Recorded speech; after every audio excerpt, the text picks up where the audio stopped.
Okay. Morning, everybody. And on this nice, bright, sunny day, hopefully you're all sitting comfortably and you're just about to challenge our experts. Today, it's the Investment Property Taxation Planning and Restructuring Expert Forum. Hopefully, as I said, you've got some questions for us. We've already got some questions lined up for you, and hopefully the answers will trigger you to do some search. So Charterhouse have been advising on property structures now for several years, well before the Section 24 loan interest changes came into place. In recent months, we've run a webinar covering the incorporation of your buy-to-let property portfolio. But whilst we can deal with the tax aspects, there are potentially so many other things to consider with any property planning or restructuring. So we decided to get together this panel of experts to give you the opportunity to ask them any difficult questions, or indeed perhaps those questions that your own advisors are reluctant or perhaps unable to answer. So how's this all going to work? As requested, we've already been provided with a few questions for each of our experts. During the webinar, please do pose any questions you have in the chat, and we will then present your question to the expert panel for their response. If any of your questions do not get asked, we will ensure that they do get answered and made available after the event.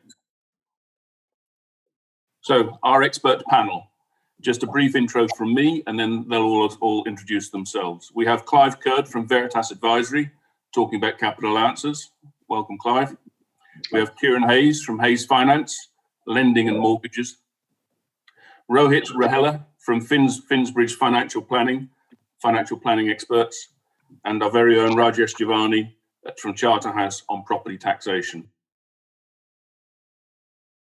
My name is Clive Curd. I'm a director and founder of Veritas Advisory. We started about 8 years ago. We're a specialist chartered surveying firm that specialises in capital allowances. So we're looking at the tax incentives that the government provide. We work on multiple types of projects. Anything at the moment, I'm working on a £200,000 pub refurbishment in London, and then on the other side, I'm working on a £700 million mixed value development. So we work on all different types of transactions, whether it's an acquisition, a disposal, development, a refurbishment, a fit out for the tenant, for the owner occupier, for the fund. We also act for a lot of overseas investors as well. And I guess where we come in is we work quite closely with accountants and specialising on the valuation side of taxation incentives. We regularly speak to HMRC, and with all the current changes, we have sort of a hotline to head of capital allowances at HMRC, where we're quite happy to give her a call and understand what's happening in the world of capital allowances. That's me done. Thank you. My name's Kieran Hayes from Hayes Finance. We're an independent mortgage brokerage. We're directly authorised by the FCA. I set the company up in 2009 in the middle of the credit crunch, so it's a very challenging time. We're now a small, strong, powerful team, and we deal with everybody from first-time buyers all the way up to high net worth individuals. We deal with specialist cases, so we deal with portfolio landlords. We deal with people looking to invest in property for the first time in their individual names. We help clients who are going through the incorporation process by getting them limited company mortgages. That's basically what we do. Hello, everybody. So my name is Rohit Rohela. I work with Finsbridge Financial Planning, and I'm a chartered independent financial advisor. I work with successful entrepreneurs and people whose earnings are above the ordinary. So I help them mitigate tax and save for their long-term future, whether it's retirement planning or any other long-term goals like children's education and so on. I work a lot with property developers and property investors, buy-to-let investors and so on, who operate both individually as well as using limited companies. So I specialize in helping them mitigate corporation tax / income tax on their rental income, saving CGT when they are disposing of their properties, and eventually saving inheritance tax using specialist investments. So the way I work is I get to really understand my clients' objectives, and we sit down and talk about how our planning can help them achieve those. Very client-centric approach. And that's me. Hi, good morning, everyone. I'm Raj Jawani. I'm the joint owner and managing director at Charterhouse Accountants. I've been a tax advisor now for just over 20 years, qualifying as a chartered tax advisor along the way, and also more recently being a qualified probate practitioner. I've got wide experience of corporation tax and personal tax planning. Look after a varied portfolio of clients ranging from quite large owner-managed businesses, with a turnover of circa £200 million, all the way down to small owner-managed businesses with turnover in the tens of thousands of pounds. And at the other end of the spectrum, private individuals and families with significant high net worth at one end, and just ordinary individuals with complex tax issues that require tax returns. I've been advising clients with regards to property now, and structures with which to mitigate their tax position for 7 or 8 years, and certainly well before the mortgage interest changes came into force.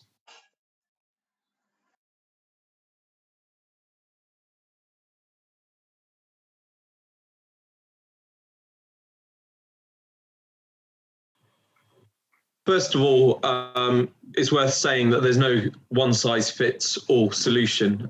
So it really is worthwhile speaking to the taxpayer on an individual basis.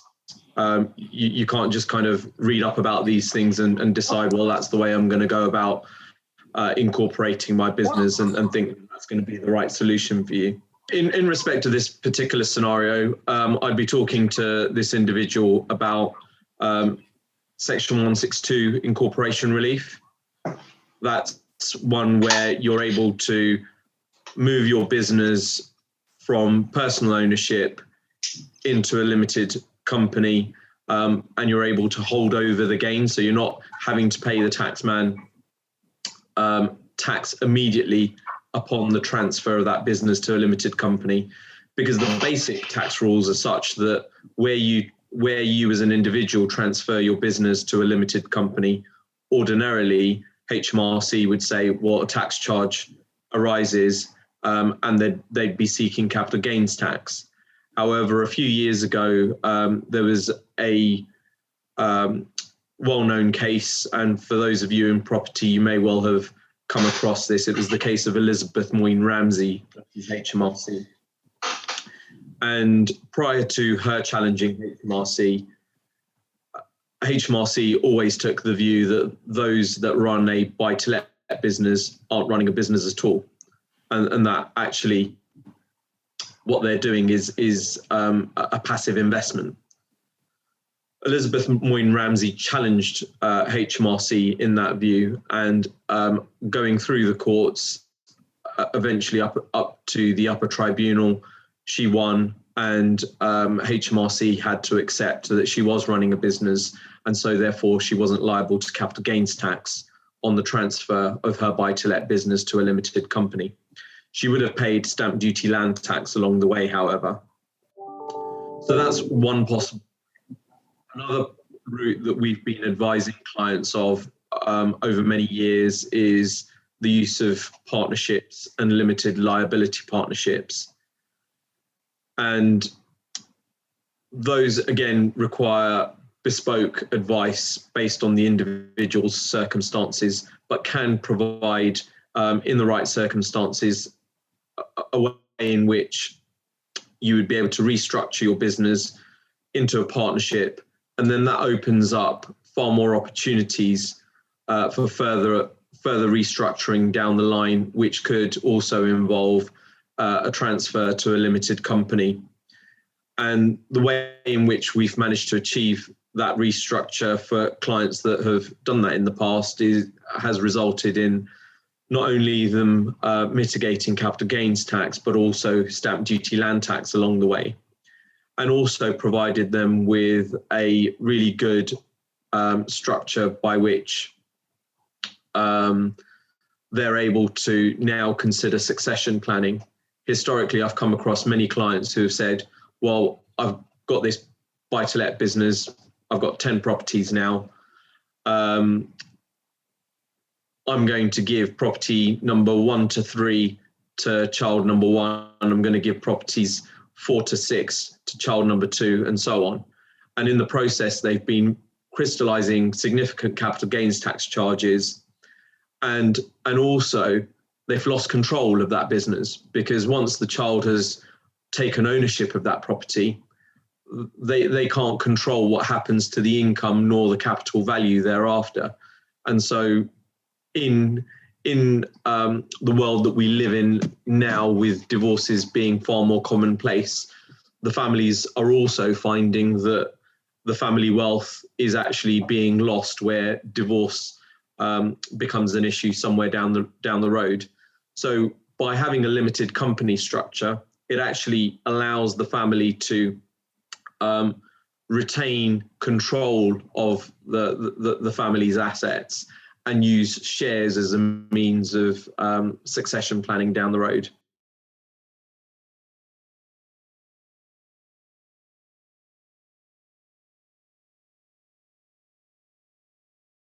It's a good question. Obviously, furlough started coming in last year, what with COVID, and initially the lenders' responses were quite positive, and they were supporting clients on furlough, and then gradually throughout the year last year, as COVID sort of got worse and lockdowns, further lockdowns were happening and furlough got extended, they started running for the hills, and so clients on furlough weren't then allowed to get lending, but that was more so on the residential regulated side.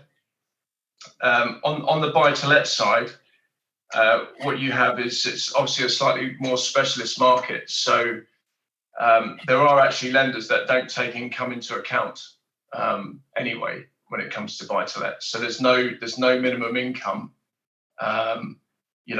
whether that's to an individual or to an SPV, a limited company.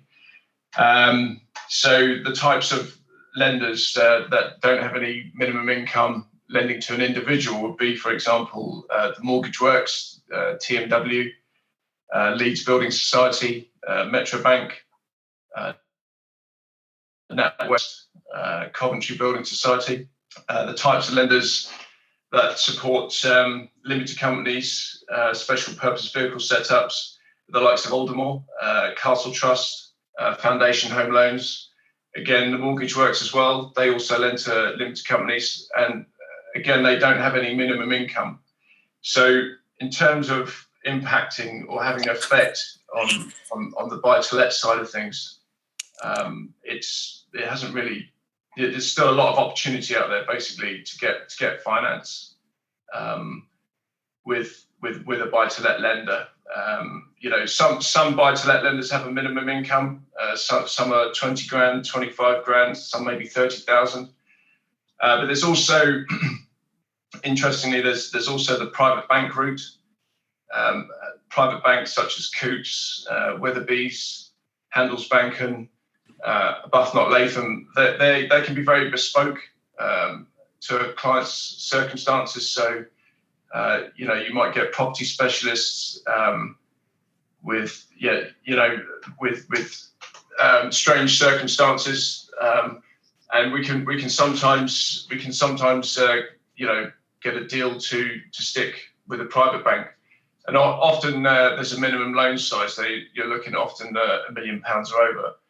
But I would say that overall in the buy-to-let sector and the lending sector, it's a very positive place.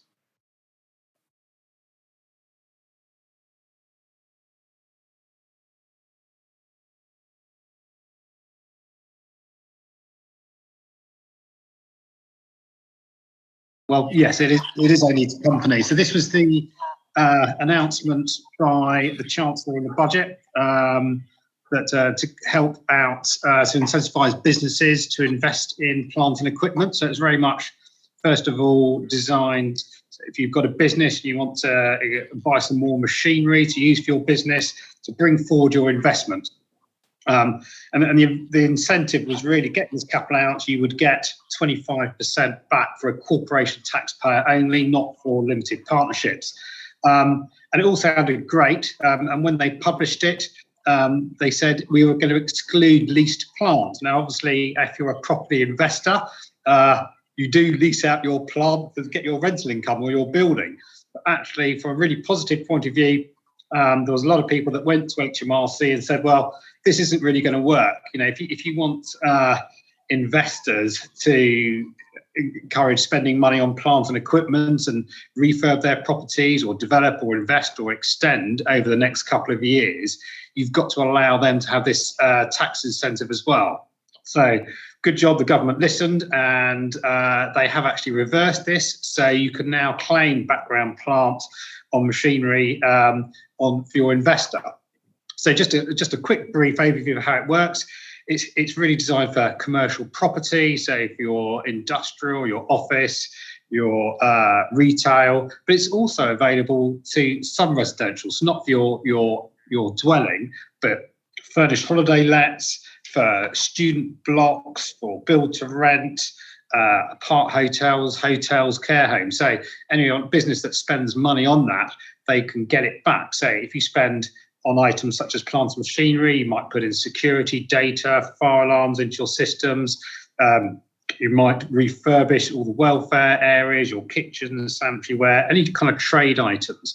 You can get 25% back with this tax incentive. The other option is you get a slightly reduced version at 50% in year one on things like upgrading your air conditioning, hot and cold water, electrics, and those kind of items.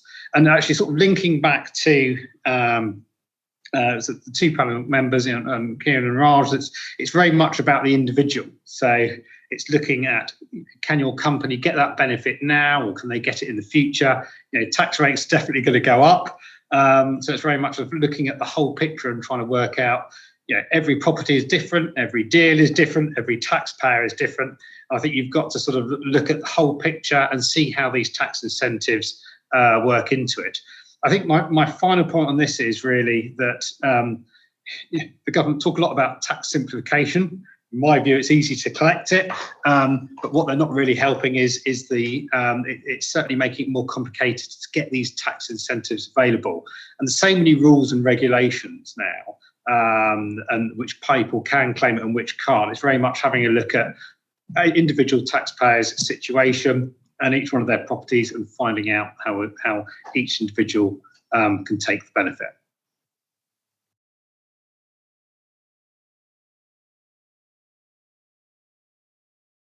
That's a very good question.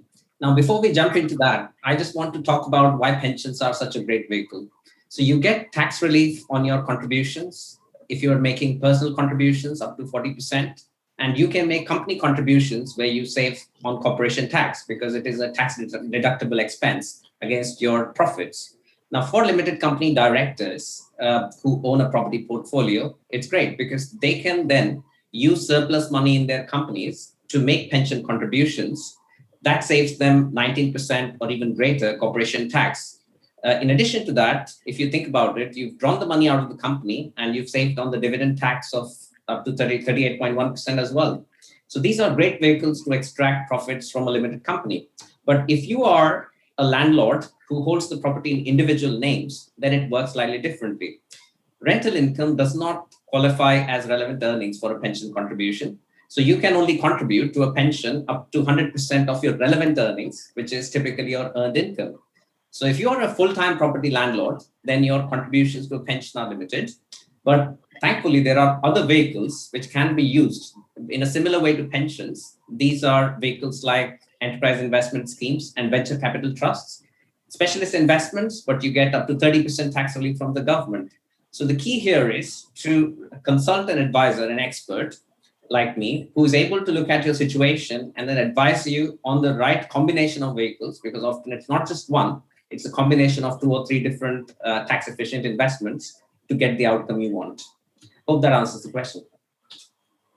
I think it's useful to add to that actually pensions provide a great way of mitigating tax, but not necessarily resulting in you having to part with cash for too long a period.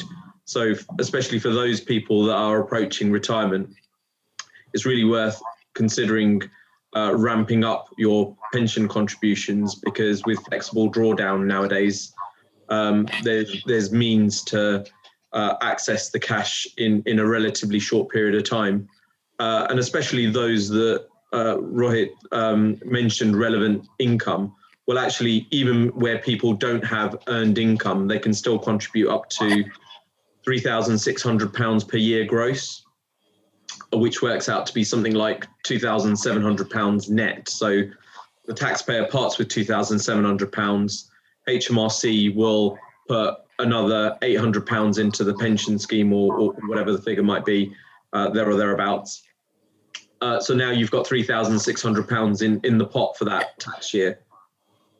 Then if they're approaching retirement, they may find that actually they can definitely access 25% of that cash tax-free, bearing in mind that they've already got 20% tax relief on the way in. And then if they've got no other income, they can use their personal allowance to take even more money out without having to pay any further tax. So these small wins can actually amount to quite a lot of money for people that don't actually even have any relevant earnings. Yeah, no, very good point, Raj. So pensions can be accessed from age 55 currently. From 2028, it goes up to 57, but it's still relatively early. And they're also a great way of passing wealth tax efficiently from an IHT point of view, because when you pass over pensions and after your death, there's no inheritance tax applicable on it. That's the other advantage. The other scenario where we've used pensions quite a lot is where people own commercial property in their limited companies. They may wish to consider making pension contributions and allowing their pension scheme, their SIP or their SAS, to purchase the commercial property from their company. And through the process, what ends up happening is the company gets corporation tax relief on the payment of the pension contribution. It does suffer corporation tax on disposing of the property, but if done correctly, you can balance those two out. And then you've ended up with the commercial property being in your pension scheme. And as Rohit says, well, it's in a great IHT-friendly wrapper, because you can pass that down to your beneficiaries without having to pay inheritance tax. But also the income generated from the commercial property is free of tax as well while it's in the pension. And in a lot of cases, the commercial property is used by the business, so the payment of the rent qualifies for corporation tax relief as well. So it's a win-win for the taxpayer in that scenario.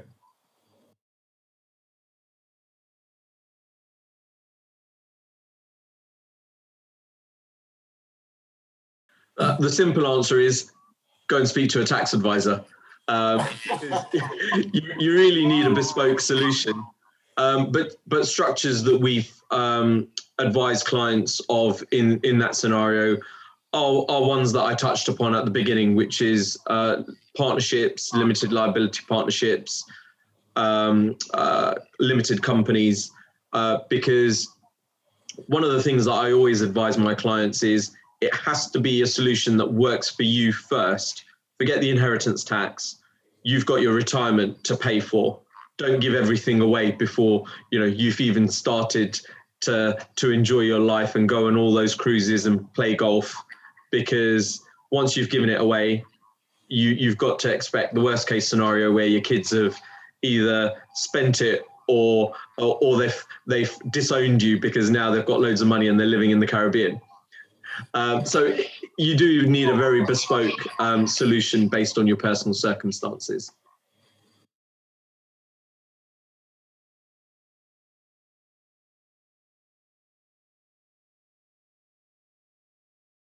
So when portfolio landlords are transferring across to limited company mortgages, generally in my experience, so for example, we did a portfolio of about 20 properties.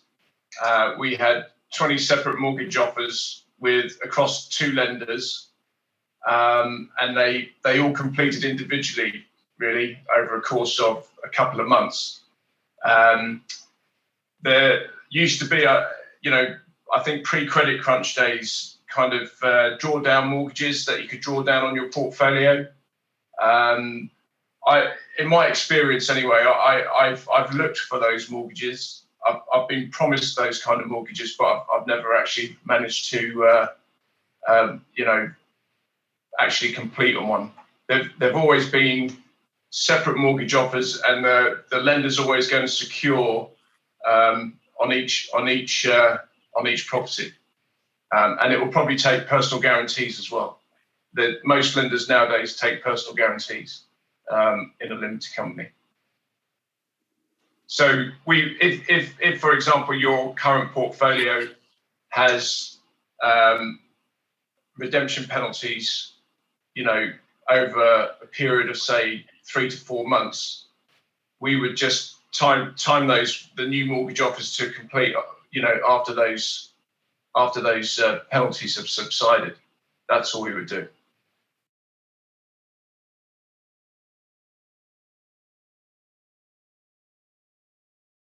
Yeah, it's a quite a question which is starting to come around with the changes that everyone's going from paying the company paying income tax offshore. Now it's coming on to the corporation tax, and the big change is, I guess, it's levelling us up with other countries now, where if you've got a property and you now sell it commercially, you're going to have to pay capital gains tax on sale, and it's difficult to mitigate it. Property taxes are going up, unfortunately.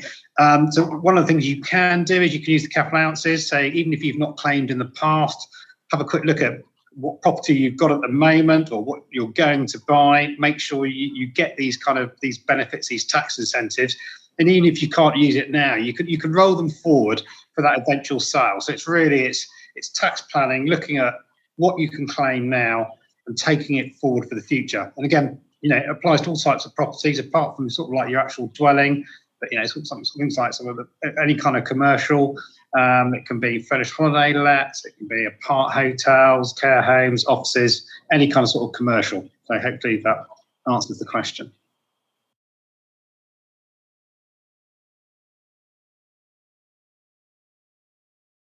Yeah, no, certainly a very topical and relevant question. As the pandemic reminds us, we are not immortal. So there are 2 aspects to this question. One is protecting the continuity of the business if something unfortunate happens. So if you are sick and you can't work for a period of time in your property business or your main line of work, or if you pass away. So if you are a limited company, then you can do something called relevant life cover. So that is life cover which is paid for by your company, and that is why it is deductible for corporation tax. So you effectively save 19% on the premiums. If you are not a limited company, so if you are a partnership or a sole investor, you can then take out life cover. So life cover can be of 2 types. It can be term cover or it can be whole of life. Term cover will cover you up to a certain age and pay a certain amount as lump sum. So we can do consultations for you where we establish the value of your business and set up cover accordingly. Or you can look at whole of life cover, which then pays out. It's typically used for inheritance tax purposes. So it pays out an amount whenever the death happens. In the case of illness, you can use income protection. So income protection provides you a regular income up to a certain age, typically 60 or 65, if you're unable to work in the long term. So Then you have critical illness cover. So if you're diagnosed with any of the covered serious illnesses like cancer, heart problems, disability, loss of limb, then it pays out a lump sum to help pay for any loss of the business or protection of your assets. So we can look at your circumstances and advise you on the right type of cover. The other thing to think about is the inheritance tax angle. So there are some brilliant solutions like limited companies, LLPs and so on, which are really good if you plan to keep your property estate and pass it on to your children. But some people might say that I want to actually at a certain stage of life not have an estate. What else can I do? So there are inheritance tax friendly investments which carry out low risk activities like bridging finance, like renewable energy projects. So they provide you a target return of circa 3 to 5%, whilst having capital preservation as a motive. They can be a great vehicle if you are looking to get rid of your property portfolio, either partly or fully. Keep access to the capital, get a good income. So enjoy the kind of things that Raj mentioned, going on cruises, holidays, whatever. And when the time comes, when you pass away, that goes to your children inheritance tax free. So it's a great vehicle, and it just takes 2 years to become IST free. So again, seek advice. That's always the thing I say to people.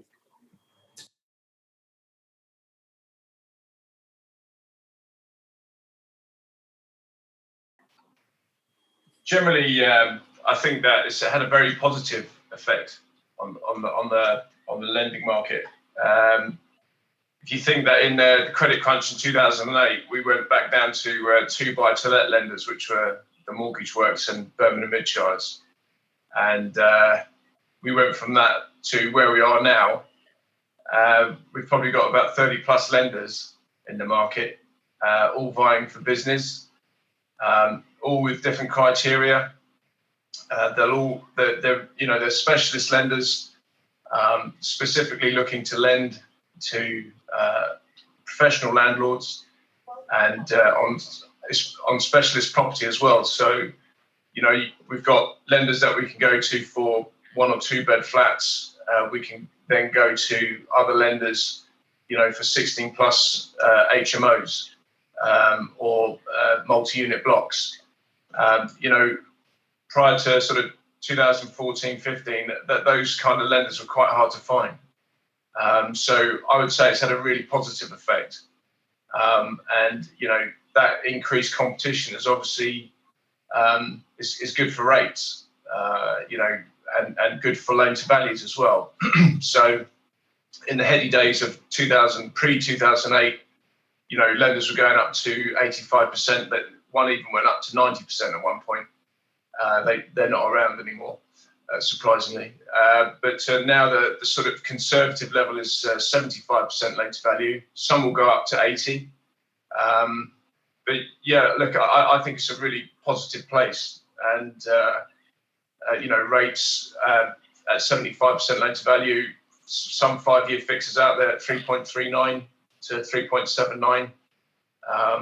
So very good, really. And I would say more, it's driven innovation as well with a lot of these products.